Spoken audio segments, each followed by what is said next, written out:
Hello, everybody. I hope you are doing marvelously well. And today we're gonna have our fourth and hopefully final episode for this series, which is the second series of mixing a subscriber's tutorial.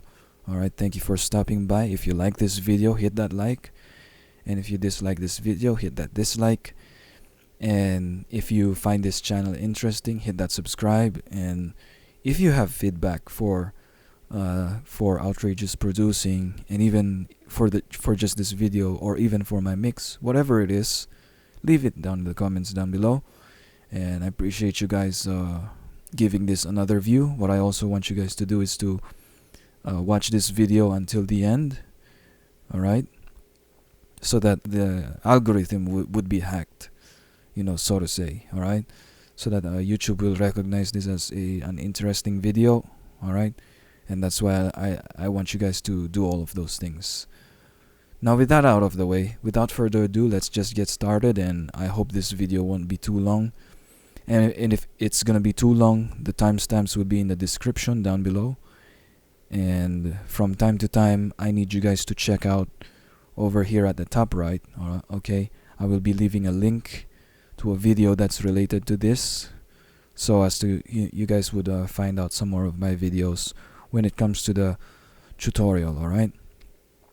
Now, if you're new here to outrageous producing, what we do here is we take your music, all right, and we mix it if you allow us to, and according to your reference track, all right, whatever it is, whatever artist sound you want it to be, we will do our best to make it sound like exactly what your artist of preference is, all right, your sonic preference. All right, so let's get started. All right, and today we're gonna talk about the bass. In the bass guitar over here, we have our EQ. All right, I've gone ahead and grabbed a high-pass filter on our EQ. All right, at 23 hertz, and it's currently doing a 24 decibels per octave. All right, when it comes to cutting those frequencies out. All right. The reason why I have this harsh cut, all right, because I really don't want my bass to have too low frequencies, all right, getting mixed in, that which would potentially contribute to the whole mix being too much sub bass, like 30 and below. And that's why I've gone ahead and had this cut. I don't really want to cut 30 out in the picture. I kind of want it there because if you can kind of have it over there, you can still cut some of those frequencies that the human hearing cannot really perceive, over here. And that's why I have that high pass filter. Okay, many of you mixers and independent artists out there know why I have this cut right here, and so therefore I've just had this. All right, but to those of you who do not know why I did this cut, all right, that's basically it. Okay, because 30 and below, or everything that's below 30, all right, it's gonna take up headroom. All right, and what is headroom? You say headroom is the amount of space that you have for your mix. All right, for example, you cannot exceed 0 decibels here in the peak volume. All right, you cannot exceed 0. All right, you can only reach 0, and in some cases of mastering, you still want to not actually reach 0. Maybe like 0.5. Maybe that's your highest peak. But anyway, going back to the topic, the reason why I have this over here is so that it won't contribute to the headroom. All right, to the limit that we have. Okay, and that's what high pass filters are for. All right, usually. Okay, you can use it in many other cases, but this is how I usually use it. Okay, I don't really, like I said, I don't want to cut out 30, 32, or everything that is like something that's close to 30 30 hertz. Okay, something that's close to 30, because like I said, it's something that you feel when it's played by the subwoofer. All right, anyway, that's for the bass, because it's a bass. Anyway, that's the purpose of it. All right, so that also, by the way, I did that cut so that when it goes through the distortion or the limiter, all right, it won't be your plugins won't have to deal with those frequencies as much as the present frequencies that we haven't included in the high pass filter. Okay, so that's why I had that cut. It helps the entire mix, and it helps the plugins, the downstream plugins that are on the bass, all right, that is on your bass bus, and also plugins that are on your master bus. All right, ultimately it helps with the entire mix. All right, this one helps. Okay, now if you're gonna watch Graham's video of the wisdom of subtractive EQ, that's what I'm basically doing here. Okay, I will provide the link if I find that. I will put it in the description down below. So from time to time, if you guys check this video out, I want you guys to check the description down below to see where the link is. All right, anyway, so that's pretty much it. Where are we? Let's just go ahead and go to token number 5. We have it at 2K. All right, what is 2K? Telephone frequency, right? Okay, I boosted telephone frequency on the bass. All right, and I'll show you how it sounds like with that boost. Okay, we boosted at 18 decibels. All right, and the Q factor is at 1, so as to make sure that we are getting that boost. All right, I don't really think that I should make it wider or more narrow, because I want it to sound a little more natural. I don't want it to sound too extreme in this frequency range. All right, as you can see, it affects 1K, 500, and some 250, but not a whole lot. I really don't want to boost too much 150, so that's why there is this boost around here. Okay, and it also affects 4K and a little bit of 8K. all right, so let's go ahead and solo this one out for you guys so that you will see. I'm gonna turn off the other plugins that are on this bass track so that you guys will see what we are boosting here. Okay, at 2K. Let's go ahead.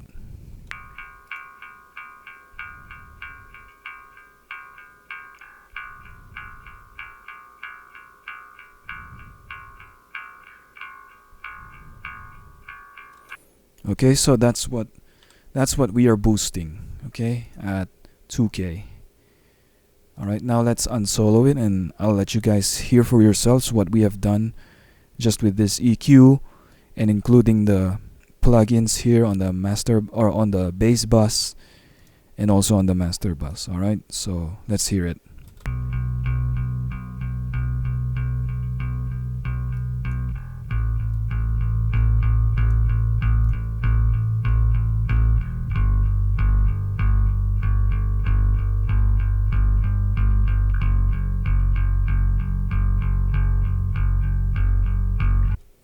Alright, now let's turn off the EQ.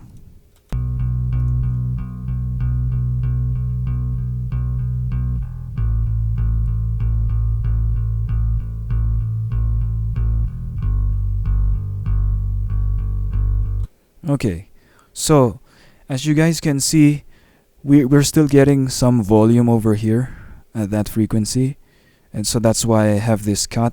Imagine if we didn't have this high pass filter. All right, this frequency range that won't even be perceived by the human hearing too much, all right, is taking up space, all right, in the low end section. Okay, and even in the entire mix, that's gonna show up here in the EQ and the master bus. So that's why we had this high pass filter. Okay, and with the 2K, all right, let's go ahead and play it with or without the EQ. Here it is. Without the EQ.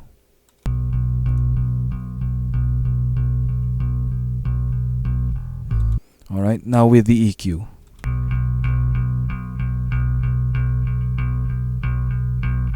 It gives your bass that character, alright, that you hear from that 2K, that telephone frequencies that we just boosted by 18 decibels, alright?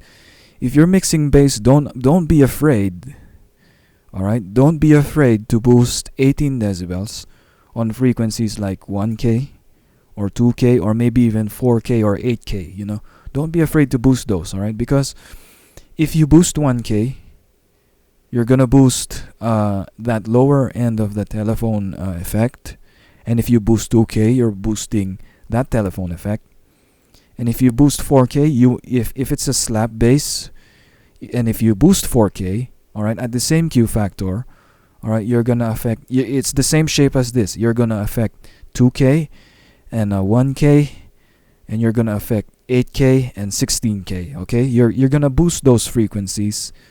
Alright, in fact, let's go ahead and show you. Okay, let's put it to 4K. Alright, 4,000. Alright, see, you're gonna affect 2K and some 1K, and you're not even affecting 500 too much. Alright, and you're also gonna boost 8K and a little bit of 16K. Okay, so that's basically what's being affected by this boost. Alright, let's go ahead and put it back over here at 2K. Alright, the reason why I didn't boost 4K is because this isn't really a slap bass, and so if I boost 2K, alright, that we will be able to achieve that sound where it kind of has that telephone effect. Okay, and so that's what this boost is there for. That's what this EQ is there for. Okay, so now let's move on to our Fruity Blood Overdrive. What I'm gonna do is I'm gonna leave the EQ open, and I'm just gonna when we're moving down the list of plugins, alright, it's gonna be downstream so that you guys can see what the reasoning behind why I have these settings on my following plugins. Alright, and for all of you guys who don't know, I do top-down mixes. Alright, so this is one of those things on how I mix it. Alright, with our Fruity Blood Overdrive, this is basically a distortion. You don't have to have the same distortion that I did, but you because you know you will still achieve that sound from that 2K boost that we made. That you might achieve the same sound as I am. It depends on what kind of plugin you guys are working with. So there it is. Now we're just gonna, you can just by the way, grab a distortion that is in your DAW, or you can distort it on recording day. It's up to you guys. Alright, reason why I grab this distortion is to add a little bit more color to this bass. Remember, we added a lot of 2K in that range, and this one here, you know, adds another character to it. Alright, take a listen. Here it is.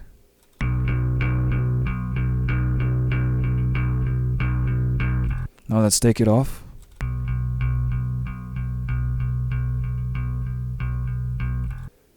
Now let's put it back in.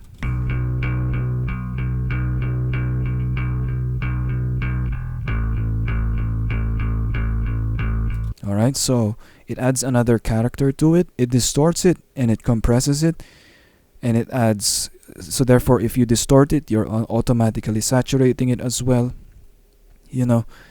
And I just basically compensated the gain so that it would have the same output as, you know, when it was the loudest without this distortion. So there you have it. And with the color settings, I left it here at 5. In fact, let's go ahead and show you guys what this setting does. All right, with the color, it sets the frequency cutoff for the pre-band filtering. Okay, so basically, it's the pre-band filtering. It goes, so it works with this. What is this?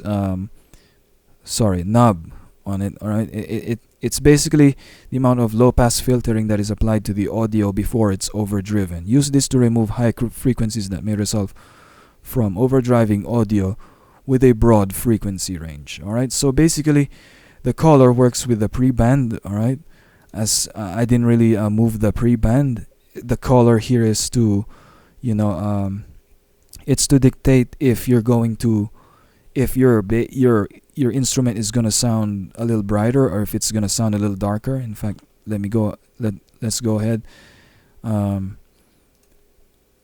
So basically, this one sets the color. If you want it brighter, you put it all the way here, and if you want it darker, put it all the way here. But as for me, since I'm not really too keen on moving this, so I set it to the middle. Alright, and the preamp I also turned it 100 times on. I think it's, as far as I can remember, it will here it is. If you turn it on, it increases the power of preamp level 100 times. This is normally useful on single instrument inputs. Alright, so I really wanted the distortion that this achieves, so that's why I put it here. Let's turn it off and see for yourself, you guys.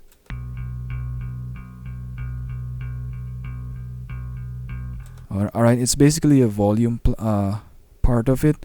So there it is.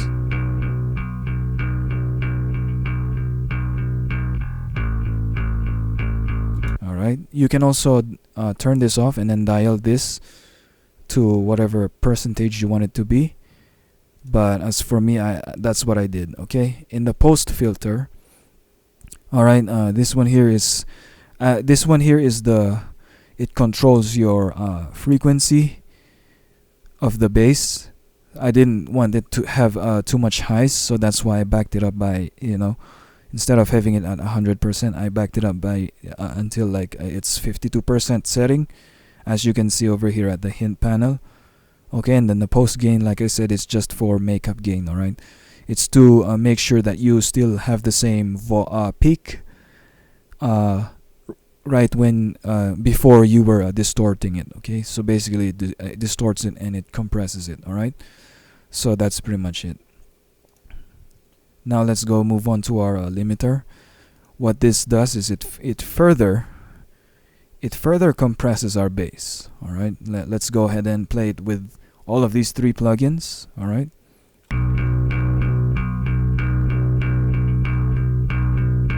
now let's turn it off.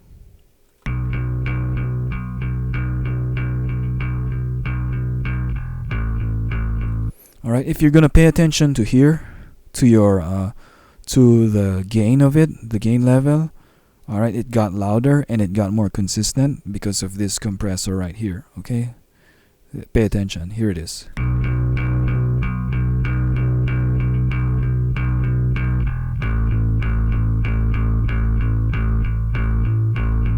Alright, so now you can hear the distortion a little more because you compressed it. Alright, the setting here is, it's doing 4, my compressor settings, so it's doing 4 decibels of gain reduction, and as a result, well, it's not really doing exactly 4. Most of the time it does. Sometimes it dips to maybe like 5 decibels. So there you have it. I'm not really gonna be too perfectionist about it, but you get the gist of it. Alright, so the goal here is to see to it that this bass is doing, or this compressor is doing 4 decibels of gain reduction and 4 decibels of makeup gain. Alright, so that's the threshold. Alright, or the threshold is negative 8.4 decibels. Alright, compression ratio is at 20:1. Attack time is the fastest possible. The release time is at 100 ms, and I let the curve set to 2, so that it will with this compressor, if you set it to 2, it reduces the distortion that you get from compression, and that's why I set it to 2. Alright, so now that that's what it is, let's just go ahead and move on to our next compressor. Alright, it has the same settings basically. Alright, so in total your compressor is going to do 8 decibels, 8-ish, give or take, decibels of gain reduction. Alright, and so now let's play this bass with all 4 of these plugins and all other plugins that would be involved in influencing the sound of this bass. Here it goes.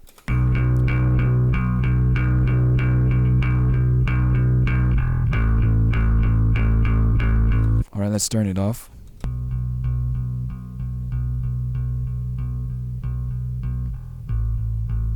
Alright, we went from this to this.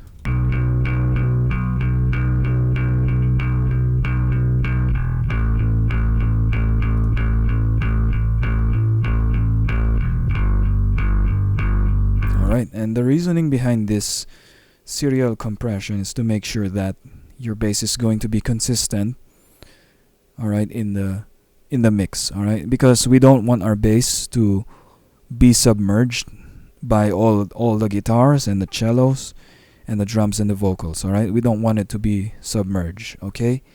So let's just go ahead and move on to our what is this, overdriven bass, okay. Now basically what I did here is I stacked two compressors, all right. They're theoretically they're doing 4 decibels of gain reduction and 4 decibels of makeup gain. Their threshold is at negative 9 decibels, give or take, you know, by 0.2 decibels. That's it. Ratio is 20:1. Fastest attack possible on both. Release time is at 100 ms. Okay, and then this time I didn't move the curve to 2. I wasn't aiming to reduce the distortion.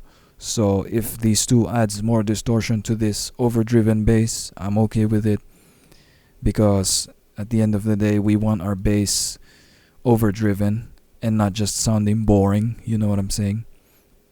And even Prince himself, alright, he doesn't like the bass because it just sounds boring. Now to alleviate that, you want your bass to have more distortion, or you EQ it based on how I showed you a while ago or any other videos, alright? By the way, I believe this is going to be the end of the video because I really don't want it to be too long, and I really did my best to make it quick. So, you know, if you guys have a feedback, you know, let me know in the comments down below. Also, by the way, I will be leaving another link here at the top right and at the end of this video, alright, for how to mix bass, alright. So I'm gonna show you guys how I mix the bass, which is also relevant to this, because that's usually what that's usually the setting that I use on basses, alright. Anyway, let's just go ahead and play this distorted part. I believe the it's in the last part. It's at this bar right here. Alright, let's just solo it out for you guys. And what you're only hearing is the plugins from the bass bus and from the master bus. Alright, so here it goes.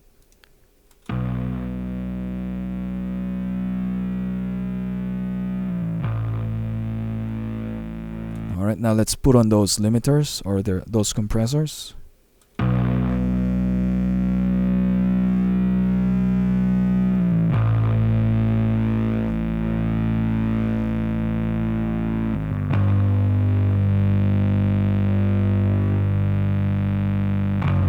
Alright, it brought out those harmonics, alright, that were quieter, and it made this distorted bass louder, alright. So that's why I have those two compressors, alright.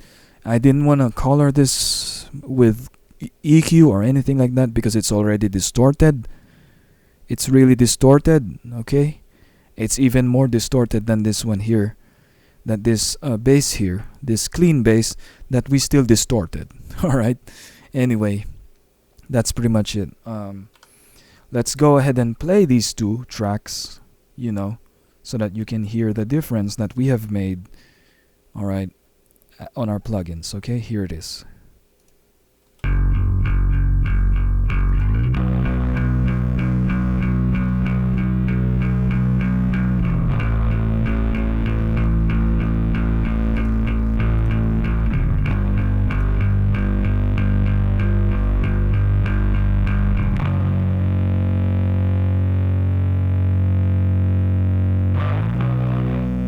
That's with those plugins, alright, those simple plugins. You know, it's easy. The bass is one of the easiest instruments to mix because it's playing single notes, but it's contributing a lot to the entire mix, alright. So that's basically it. Also, by the way, if you guys didn't know, the bass is on mono. I didn't really mess with the stereo separation because it's already in mono. That's the place of the bass, alright. So now that you guys have made it to the end of this video, I appreciate you guys for those of you who have made it to the end of this video. I appreciate you guys. I appreciate your support. I appreciate your likes. All right, I appreciate it. You know, it lets me know that I'm doing well. And if I'm not doing well with my videos, if it is lackluster, you know, definitely leave it down in the comments below. All right, and I will work on it. All right, thank you very much, guys. Happy mixing. God bless. Stay tuned for the next video, for the next episode. We will be tackling our guitars and hopefully to the cello. And I'm sorry if this video was too long. I did my best to make it a little shorter. So there you have it. All right. Next time I will be trimming down the videos to make sure that they will be a little shorter. All right. Take care, you guys.